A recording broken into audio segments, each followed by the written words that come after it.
as she touches down, a reminder that this is not a nation of royalists. Well, it's just another head of state, you know. We have Obama as well coming at the end of the month, you know.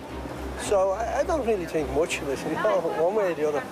I don't really think it's that important, but I think that now that she's coming, we will show her as much courtesy as we can garner. It's the first visit in about 100 years from the monarch. Maybe an apology would be good. Too many people have died because of the British. Absolutely shocking. On the same day her father became king, the Parliament of the Irish Free State removed the monarch from its constitution. Now his daughter arrives as the Queen of the United Kingdom of Great Britain and Northern Ireland to meet the then Irish President, Mary McAleese. If there is one place on earth which has defined its identity against the British Crown, it's here. Now, it's important that we remember our history, but sometimes then we have to forget it again. And for all the noise we're about to hear, that is the Queen's job. She's here to put a little history to sleep.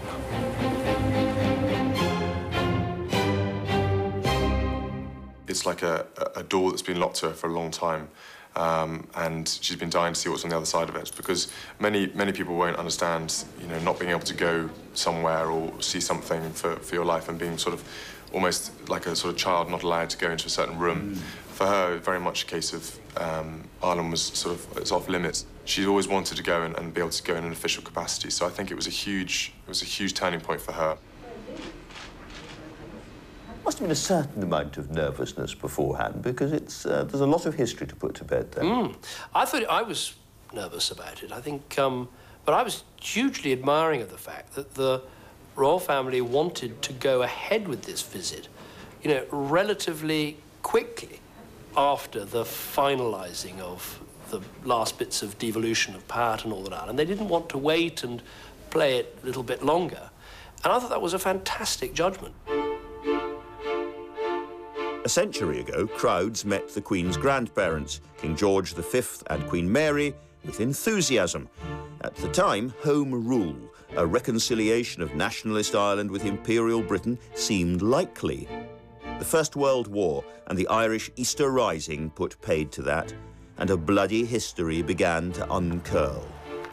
Today, on the streets of Dublin, the public are kept well back from the royal party, and voices of discontent are kept to the traffic-free side streets. Roads have been sealed off to keep the Queen moving.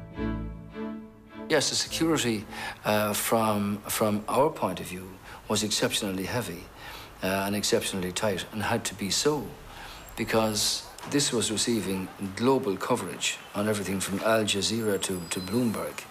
And, you know, personally, my own office got several thousand messages, and each of them contained two words: pride and respect. The Queen understands the torment of the Irish Troubles.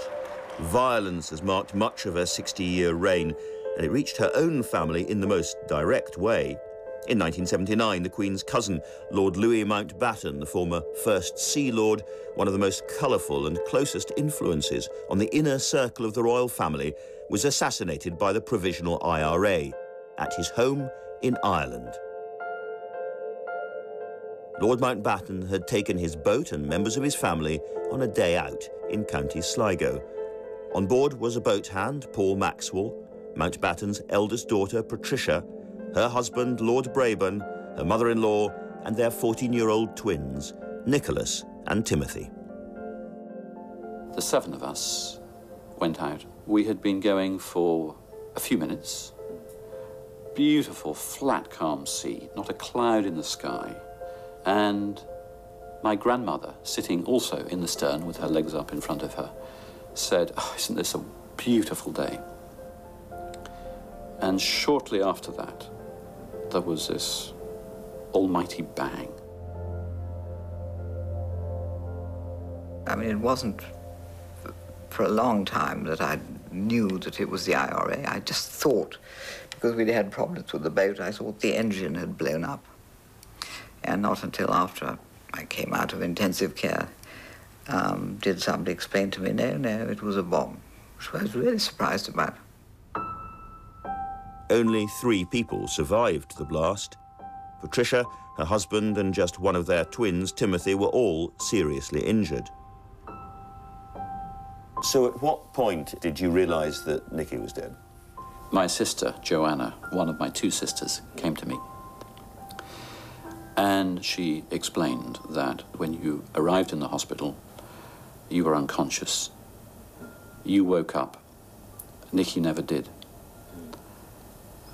And I knew really in an instant that either I was going to survive or I would never get over it.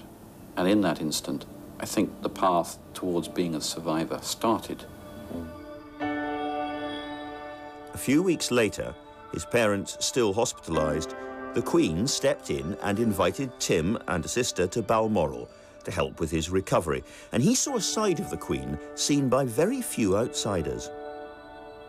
We arrived through the door, and I looked down this long, imposing corridor, and the sight that greets me is of the Queen, Prince Charles at her side, and she's sort of steaming up the corridor towards us with a sort of, it's difficult quite to describe, but it had this sort of feeling of a sort of mother duck gathering in some lost young.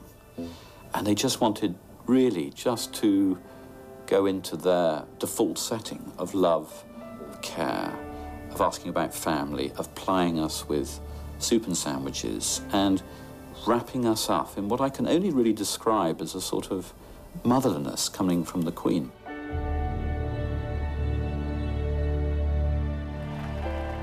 The Queen's visit to Ireland was, in a completely different way, another act of healing.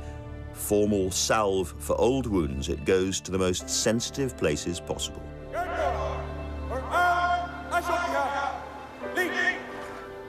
I always had this idea that, in a way, the culmination of the changed relationship between the Republic of Ireland and the UK would be a royal visit. And it's something I discussed with the Irish Prime Minister at the time, and this again is a role where probably only she could have played, is to put the stamp on the fact that history was history and the future was going to be different.